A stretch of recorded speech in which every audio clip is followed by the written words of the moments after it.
Criminals ఆట కట్టిస్తాను అని, home minister అయితే ఆట కట్టిస్తానని పవన్ కళ్యాణ్ గారు అన్నారు. సో పవన్ కళ్యాణ్ గారు మాట్లాడారు అంటే ఆయన ఊరికేనే మాట్లాడరు. ఎందుకంటే కూటమిలో ఒక ప్రముఖ నాయకుడు ఆయన. మరి ఒక కూటమిలో తెలుగుదేశం పార్టీ తర్వాత ఎక్కువ స్థానాలున్న పార్టీ నాయకుడిగా, ప్రజల్లో ఎంతో ఆదరాభిమానాలున్న వ్యక్తిగా మరి ఆయన ఆ మాట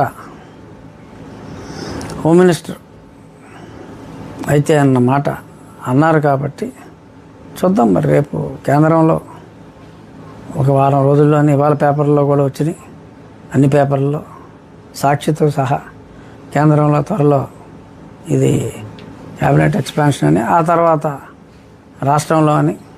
ఏమో పవన్ కళ్యాణ్ గారు హోమ్ మినిస్టర్ అయితే, ఎందుకంటే నా నాలుక ఆయనకే కానుకగా భయపెట్టే విధంగా ఇస్తానన్నారు కాబట్టి పవన్ కళ్యాణ్ గారు హోమ్ మినిస్టర్ అయ్యాక నేను ఖచ్చితంగా కంప్లైంట్ ఇద్దాం అనుకుంటున్నాను.